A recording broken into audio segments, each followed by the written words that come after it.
रहने सवाल रेडी हमने टैरो कार्ड्स के साथ, और स्मिता बंसल भी एक्साइटेड है जानने के लिए कि उनकी एनर्जी क्या कहती है।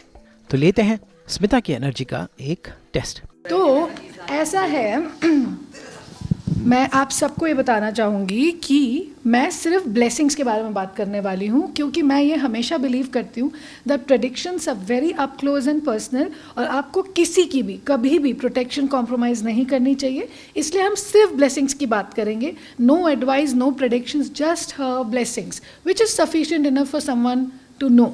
Okay, so let's shuffle. देखते हैं 1 से 9 के बीच में एक नंबर लीजिए। 3। पता था।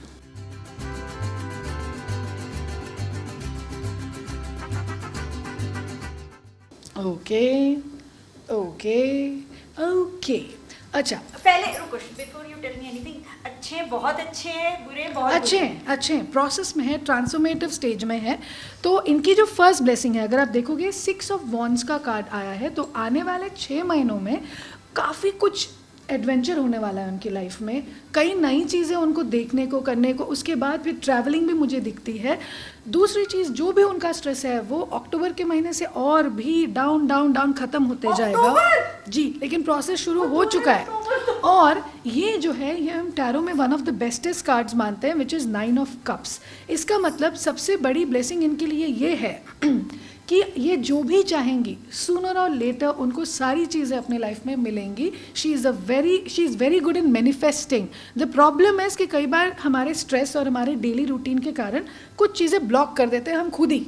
Just wish you all the best, your cards are good and you are always going to rock. लेकिन अक्टूबर में बहुत टाइम है, अभी से प्रोसेस शुरू हो चुका है। कुछ ऐसा रेमेडी, कुछ उपाय नहीं होता कि थोड़ा फास्ट कर दे? वो भगवान जी प्रोसेस में लगे हुए हैं कि इनको किस तरीके से चीज़ों को दिलाया जाए, तो इसलिए इनके पहले स्ट्रेस रिलीज करेंगे और उसके बाद इनके विशेष को मैनिफेस्ट करेंगे। ऐसा है। वेलकम। आई एम ग्लैड कि समय अच्छा आने वाला है। जी।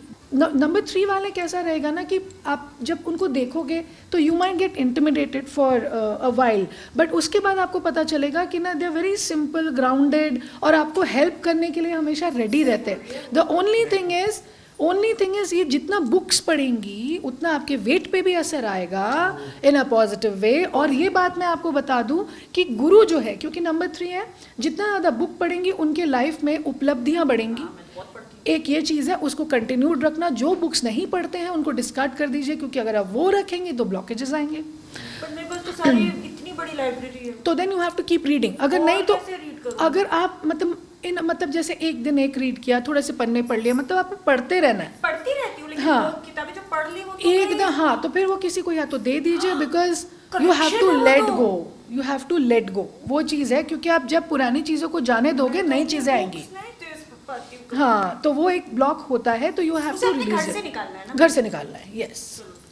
क्योंकि हाँ। मेरे को तो एक्चुअली बुक्स यस। और इनके लिए एक टिप देना चाहूँगी कि आपके अराउंड जितना सिट्रीन है, जेड है, you are going to progress more the crystals. और सॉल्ट बेदिंग आपके लिए बहुत ज़रूरी है, क्योंकि इनको जो मुझे फील होता है, she needs to protect her aura. People have a tendency to take it. Rock salt, pink salt, whichever, like you know, पानी में डाल के। That is very important for you, very very important. And lucky colours are yellows, reds, orange, ये सारे जो colours, bright colours, to avoid black, dark blue, these are the colors which you should avoid. Number 3 वाला कभी असफल नहीं होता। Number 3 वाला या तो ज़्यादा होगा या कम होगा, लेकिन असफल कभी नहीं होता इस नंबर का ये। और तो कम होगा तो असफल हुआ ना। द थिंग इज, क्योंकि आपके हिसाब से आप थोड़ा कम हो सकते हो, लेकिन दूसरों के हिसाब से आपका बहुत ज़्यादा है, क्योंकि आपका या दैट वे। चंद्र और गुरु गज के से योग होता है एस्ट्रोलॉजी में, तो इनके पास सारे फेवरेबल नंबर्स हैं। So that is your luck. अब मैं नजर नहीं लगाऊंगी। Thank you. बहुत अच्छा, क्या बात है। देखो मैंने कहा इनके अराउंड येलो एनर्जी बहुत है। This is the confirmation. Honestly मैं बहुत ज़्यादा, मुझे लगता है मैं कर्म के फल में बिलीव करने वाली हूँ। सोच में और मैनिफेस्टेशन वगैरह में मेरा कम बिलीफ है। पर्सनली मैं कहती हूँ कि मैनिफेस्ट करके क्या होगा जब मेहनत ही नहीं करूँगी उसके लिए। वही मैनिफेस्टेशन के लिए ना, तो वो जो नंबर है वो गुरु का नंबर है। गुरु ही हमको लाइफ में सब देता है।